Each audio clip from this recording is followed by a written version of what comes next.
반갑습니다. 다코TV의 다코입니다. 반갑습니다. 날씨가 여러분들 점점 무더워지고 있습니다. 정말 건강 유의하시고요. 더위 이겨내도록 다 같이 에어컨 또 이렇게 시원하게 또 운동도 열심히 하시고 땀도 많이 흘리시고 이렇게 좀 건강을 유지하셨으면 좋겠습니다. 네. 제가 오늘 여러분들과 같이 나눌 이야기 주제는요. 크게 이렇게 한번 잡아봤습니다. 타인의 경험이나 과거의 사례에서 우리는 또 하나 배울 수 있다. 이게 부제를 두었고요. 어떻게 나는 부동산 투자를 통해서 내 자산을 늘릴 수 있었는가에 대해서 오늘 주제를 한번 잡아봤습니다. 자, 어떻게 해서 내가 타인의 경험이나 과거의 경험이라든지 사례에 의해서 어떻게 내가 또 배울 수 있을 것인가, 그리고 다코스라는 사람이 어떻게 부동산 투자를 통해서 자산을 늘릴 수 있었는가에 대해서 궁금하신 분들은요, 영상 끝까지 시청 부탁드리고요. 영상 보시기 전에 구독, 좋아요 눌러주시면 저희가 아주 큰 도움 될 것 같습니다. 네, 바로 시작하도록 하겠습니다. 제가 예전에 회사 다닐 때 아마 부동산 투자를 해야 되겠다, 또는 막연하게 지금 이렇게 살아서는 내 인생에 좀 긍정적인 미래가 다가오지 않을 것이라고 느낀 것은, 제가 생각해 보면 한 4년, 5년 차 정도 회사에서 근무하고 그 정도 될 때, 제가 그때 다니던 회사에서 제 스스로는 아주 큰 변화를 겪었죠. 그게 무엇이냐면요, 일반 평 직원으로 있다가 제가 관리자, 차장 시험을 치게 됩니다. 그때 대학교 4년 차 정도였으면 그때 차장, 관리자 시험을 칠 수 있었는데요. 그때 운이 좋게도 시험에 합격을 해서 만 4년 만에 차장으로 제가 근무를 하게 됩니다. 그때 제가 발령지가 전라도 쪽에서 근무를 하게 되는데요. 그때 아마 그때부터 많은 생각을 하게 됩니다. 그 전부터는, 그 전에는 사실 내 동료들, 또 주변에 내 동기들 또는 형들, 또 선배들하고 어울려 지내면서 회사 갔다가 또 같이 밥 먹고 운동하고 이런 생활의 반복이다 보니까 특별하게 미래에 대해서 생각을 한다거나, 물론 나이가 어렸기 때문에 그럴 수도 있지만 20대 중반이었기 때문에, 이제 20대 후반이 되고 30대 초반이 되면 되고, 제가 말씀드렸듯이 관리자, 차장 또로 되면서부터 제 위에 직급분들, 그러니까 제가 진급을 했기 때문에 관리자로서 앞으로 좀 더 진급을 앞으로 해나가려면 제 윗분들, 예를 들어서 팀장님, 실장님 등등 위쪽으로 나중에 언젠가는 또 올라가야 되는데요. 제가 그걸 생각하게 된 거죠. 저분들이 향후 내가 저분들처럼 가야 할 길이구나, 저분들이 나의 미래구나, 한번 유심히 봤던 거죠. 그때부터. 그때 제가 많은 걸 그때부터 느낀 게 아닐까. 정말 관리자의 역할이 쉽지가 않구나. 물론 모든 회사의 관리자분들이, 물론 이제 일반 평직원부터 모든 사장님까지 모든 직급에 있는 사람들이 모두 힘들겠지만, 그래도 위로 올라가면 올라갈수록 우리가 그런 얘기 하지 않습니까? 점점점 직급이 올라가고 우리 그 직위가 올라갈수록 책임감은 커지고, 물론 연봉이 올라가겠지만 내가 회사에 할애해야 되는, 저장 잡히는 시간 자체가 점점 늘어나고 책임감도 늘어나는 이런 사회적 구조를 우리가 가지고 있는데요. 제가 다니는 회사도 아마 거기서 크게 벗어나지 않는 회사였던 것 같습니다. 그래서 그때 30대 초반에 이것은 내가 나중에 저렇게 살면 온통 내 시간을 회사에서만 완전 다 뺏기는 거고 내 삶이 없겠구나. 그렇다고 해서 저분들이 돈을 엄청나게 많이 벌어서 재테크를 잘해서 나중에 퇴직할 때쯤에 여유로운 생활을 하시는 분들이 있었다면 제가 좀 생각을 다르게 했겠지만, 그렇다고 해서 직급이 높다 해서, 또 내가 연봉이 높다 해서 저축을 많이 했다거나, 또는 돈을 많이 벌었다거나, 또는 재테크라든 투자를 잘해서 아주 자산을 많이 축적했던 사람들이 제 주변에 그렇게 없었던 것 같습니다. 그렇기 때문에 제가 그때부터 지금이라도 뭔가 준비를 해야겠다, 그때 이제 결심을 한 것 같고요. 이제 그때 스스로 아마 좀 절박하지 않았나. 스스로 가장 중요한 것이 절박함인데요, 내 스스로 저를 설득했던 것 같아요. 그 전의 삶과는 다르게 지금 좀 변화를 해야 되겠다.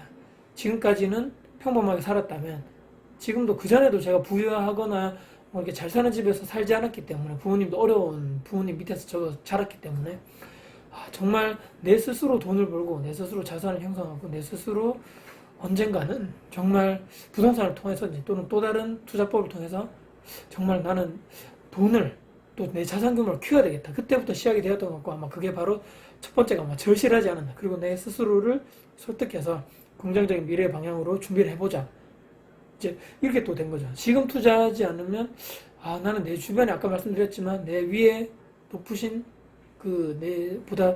저보다 이제 높으신 직급의 이제 관리자 윗분들, 또는 저의 이제 회사 선배분들처럼 그렇게 된 거죠. 근데 정말 팍팍했던 거죠. 제가 이렇게 옆에서 선배들 이렇게 얘기 들어보면 아이들은 점점 커가고 들어가는 돈은 많아지고 현실적으로 초등학교, 중학교 이거는 아무것도 아니다. 고등학교 돼봐라 애들 또는 고등학교 계신 분들 또 대학교 애들 들어가 봐라. 등록금이 1년에 뭐 얼마씩 들어가고 와 이렇게 엄청나게 돈이 들어간다는 거죠. 팍팍하고 돈을 걱정하고 그분들이 연차는 높아서 연봉은 높을지 몰라도 나가는 돈이 많다는 거죠. 언제 또 내가 퇴직이 가까워지면 회사에서 곧 나가야 되는데 이 애들 뒷바라지 한다고 말이야. 내 정작 내 미래, 내 노후, 내 퇴직 준비는 전혀 준비가 안 되신 분들이 거의 대부분이었던 거죠. 그래서 저렇게 살면 안 되겠구나. 뭔가 지금 나의 선배들 또는 내보다 직급이 높으신 분들처럼 살았다가는 분명히 나는 저 길을 그대로 그냥 뒤따라가는 것밖에 안 되겠구나. 그렇게 생각을 한 거죠. 그래서 아마 생각이 좀 그때 바뀌었던 것 같고요. 정말 지금 아니면 안 되겠다. 절대 미루면 안 되겠다. 젊고, 그때 당시에는 30대 초반에 젊고, 잘 나가고, 능력 있고, 그럴 때, 이제 아이도 이제 생기기 전이죠. 결혼도 하기 전이었고, 저는 그때. 나중에 분명히 결혼하고, 아까 말씀드렸던 것처럼 결혼하면 돈이 그만큼 많이 들어가지 않습니까? 그렇기 때문에, 그 전에 내가 뭔가, 결혼하기 전에 뭔가 시작을 해야 되겠다. 그때부터 아마 그래서, 미루지 말고, 당장 지금부터 시작하자 해서, 그때부터 일정 부분에 제가 받은 월급에서 일정 부분 무조건 적금으로 이체를 시키고 계속적으로 그때부터 부동산 투자 공부를 그때부터 시작하지 않았는가. 이제 마인드 스스로가 장착됐던 거죠. 그때 당시에 아까 말씀드렸지만 이제 환경 자체가 일반 평직원에서 관리자로 바뀌면서부터 생각이 많이 바뀌었던 것도 있고요.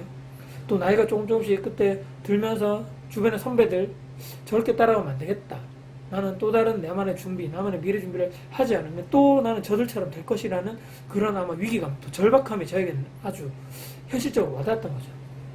이 마인드가 점점점 이제 쌓아졌던 거죠. 그래서 이 돈 모으는 습관, 아까도 말씀드렸지만 마인드가 점점 긍정적이고 또 발전적이고 이제 생산자적인 마인드가 쌓이면서 돈 모으는 습관, 아까도 말씀드렸지만 월급을 받아서 바로 제가 어떻게 뭘 할 수 없게 바로 자동이체를 적금으로 걸어놓는 습관. 그때부터 아마 시작했던 것 같아요. 그래서 예금, 적금, 그때는 아마 기초적인 재테크부터 시작했던 거죠. 돈을 모으는 습관, 과소비를 하지 말고 그런 거 있지 않습니까? 필요 없는데 소비를 하지 말고 이게 이제 기본적인 재테크 투자, 또 돈 모으는 습관의 마인드가 정착되면서 그때부터 조금씩 제가 그때 했던 투자는 펀드 투자, 그리고 ELS라든지 뭐 이렇게 주가 연계형 그런 쪽에 조금은 이제 너무 공격적인 투자 말고 약간은 안정적인 쪽에 투자를 했던 것이 아닌가. 그래서 그때부터 조금씩 투자 쪽으로 공부를 하고 이제 책을 보고 또 여러 가지 또 강의를 들어가고 재테크 동호회 카페를 이제 주말이라든지 또 퇴근 후에 그런 쪽에 있는 사람들과 같이 모여서 얘기도 해보고 또 강의도 들어보고 제 스스로를 그쪽 환경에 빠뜨렸던 거죠. 기존에 계속적으로 만나던 회사 사람들만 만나면 여러분들 아시겠지만 계속 했던 얘기들 또 반복적인 얘기들밖에 할 수 없던 그런 삶에서 아예 제 스스로를 완전히 이 환경에 A라는 환경이 있었다면 아예 투자 쪽인 이런 B 환경으로 제 스스로 완전히 환경을 옮겨놨던 거죠. 완전히. 그래서 그때부터 조금씩 여러 가지 투자를 공부해보다 보니까 그 와중에 부동산 투자가 나의 성향에 가장 맞겠구나. 그래서 그때부터 아마 부동산 투자를 2011년도부터는 본격적으로 지금까지 계속적으로 해오고 있는 것이 아닐까. 또 다행히도 그때 당시 2011년도 뭐 10년도 말부터겠지만 2011년도부터 지방 부동산의 상승기였습니다. 그때 당시. 그때 대구는 제가 살던 이 고향인 대구는 그 전까지는 이 건설사의 무덤이라 그러죠. 10년 정도까지는 거의 시세 변동이 없던 그런 지역이었습니다. 여기는. 그래서 뭐 이렇게 분양을 해도 건설사들이 미분양도 많았고 그전에는 또 큰 이익을 거둔다는 생각 또 그런 기대가 없었기 때문에 건설사들도 거의 뭐 포기를 했던 그런 시장이었는데요. 2011년도부터 지방 부동산의 대세 상승기가 시작됐는데 거기에 제가 참 운 좋게도 많이 물려서 적정하게 그때 아주 들어갔던 것 같습니다. 그래서 정말 운도 좋았고 그때 당시에 공부를 여러 가지 해봄에 따라서 이렇게 생각했던 거죠. 저는 판단이 대구인데 그래도 광역시인데 너무 가격이 낮지 않는가 다른 이런 광역시에 비해서. 그래서 대구 입주 물량이 점점 부족하고 아까 말씀드렸듯이 분양 물량도 점점 부족한데 분명히 신규 아파트 또는 신규 주택에 대한 수요는 분명히 있을 것이다. 사람들은 계속적으로 대구 인구가 점점 줄어든다 해도 가구 수는 계속적으로 늘어나기 때문에 계속적으로 1인 가구 또는 2인 가구 소형 아파트에 대한 수요는 그리고 그 수요에 대한 좀 더 깊이 들어가면 신규 아파트에 대한 수요는 계속적으로 늘어날 것이라는 판단에 제가 아까 전에 말씀드렸지만 책도 공부하고 나름대로 스스로 공부하고 말씀드렸듯이 강의도 가고 또 재테크 모임도 가서 여러 사람들과 많이 대화를 나눠보고 스스로 제가 기준과 원칙을 그때부터 만들었던 거죠. 그래서 지금 들어가면 손해는 보지 않겠다. 그때부터 다행히 운 좋게도 열심히 그 전까지 모아놓은 경잣돈하고 열심히 공부했던 투자 그런 노하우인지 지식을 가지고 과감하게 2011년부터 대구 부동산에 중점적으로 투자를 해서 지금까지 계속적으로 하고 있는 것이 아닌가 그렇게 생각하고요. 나중에 제가 기회가 된다면 2011년도에 왜 제가 대구 부동산에 투자를 했던 것인가에 대해서도 자세하게 영상을 한번 남기도록 할 거니까요. 그때 영상을 혹시나 한번 참조를 부탁드리겠습니다. 자, 저는 마지막으로 이런 말씀 드리면서 영상을 마무리해 볼까 합니다. 분명히 저는 이렇게 생각하거든요. 우리가 살아가면서 기회는 분명히 온다고 생각합니다. 누구에게나. 나중에 후회를 우리가 보통 하는 거죠. 우리 부모님 세대 또는 어른분들 이런 얘기 많이 하시잖아요. 예전에 내가 저 아파트 원래 살라 했었어. 또는 내가 원래 저 건물 살라 했었는데 그때 뭐 어떻게 해서 또는 내가 원래 저 땅 살라 했었는데 지금 와서 뭐 엄청나게 올랐던 거죠. 그때 살아 했었을 때 살 걸 또는 내가 저거 원래 가지고 있었는데 팔아버렸잖아. 근데 지금 엄청나게 오른 거야. 이런 여러 가지.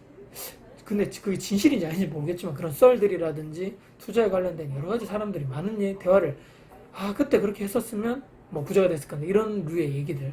과연 그분들이 다시 타임머신을 타고 예전에 과거로 돌아갔을 때 과연 그와 상반된 반대의 선택을 할 수 있을 것인가에 대해서 우리가 의문점을 가져봐야 된다는 거죠. 저는 분명히 다시 돌아가도 내가 준비되어 있지 않고 내가 나만의 투자 원칙과 기준이 세워져 있는 상태에서 다시 어차피 돌아가봤자 내 선택은 전과 같다. 동일할 수밖에 없다는 거죠. 그렇기 때문에 준비되어 있는 자에게 반드시 기회가 다가오는 법이기 때문에 아까 말씀드렸듯이 타인 이 영상을 보시는 분들이 저의 이 말씀을 듣고 저 사람이 저렇게 해서 투자를 했고 투자를 시작했고 왜 투자를 어떻게 잘 될 수밖에 없었는지 어떻게 시작하게 되었는지에 대해서 한번 보시고 타인의 경험과 사례에서 저도 이제 배우는 거죠. 제 영상을 보시는 분들 다른 분들도 제 영상을 보시고 배울 수 있는 거죠. 우리나라가 뭐 좁고 이렇게 땅덩어리 좁고 이렇게 많이 해도 정말 제가 볼 때는 기회는 무궁무진하다고 생각합니다. 왜냐하면 대구 있는 이 광역시 자체도 워낙 넓고 각 구별로 그리고 각 동별로 모든 부동산 상황이 다 다르기 때문에 지금 이 대한민국 자체가 우리 뭐 부동산에서 부동산 지금 대세 상승기다 대세 하락기다 이런 얘기들 많이 나오지만 저는 이런 내용이 100% 맞지 않다. 왜냐하면 지역별로 다 다르고 해당 동네별로 다 다르기 때문에 우리는 언젠가 열심히 공부를 하다 보면 그 사람들 모르는 거기에 투자를 분명히 해서 성공할 수 있다. 저는 그렇게 생각하고 있기 때문에 모든 부동산이 오른다. 모든 부동산이 하락한다. 이것은 저는 맞지 않다고 생각합니다. 그렇기 때문에 정말 열심히 공부하고 열심히 준비하고 또 절실한 마음가짐 또 절실한 이런 투자 마인드를 나만의 투자 마인드를 생기신 또 장착하신 분들은 언젠가는 여러분들 실행하시고 투자하셔서 반드시 성공할 수 있다. 저는 그렇게 생각하면서 여러분들과 오늘 영상을 이렇게 마무리해볼까 합니다. 오늘 영상 어떻게 도움되셨습니까? 예전에 제 정말 시작했던 투자를 어떻게 해서 시작했는지 또 그때 어떤 저의 상황이었는지 어떤 또 마음이었는지 이런 영상을 보시고 나도 한번 저 사람처럼 할 수 있겠다 이런 용기를 가지시고요. 누구나 다 할 수 있고 누구나 열심히 노력한다면 저는 분명히 할 수 있다고 생각하면서 영상을 마무리해보도록 하겠습니다. 네. 영상 혹시 도움 되셨다면요 구독, 좋아요 눌러주시면 저희가 아주 큰 힘이 될 것 같습니다. 네. 영상 끝까지 봐주셔서 감사드리고요. 다음에도 더 좋은 영상 가지고 찾아올 것을 약속드리겠습니다. 지금까지 다코스TV의 다코스였습니다. 감사합니다.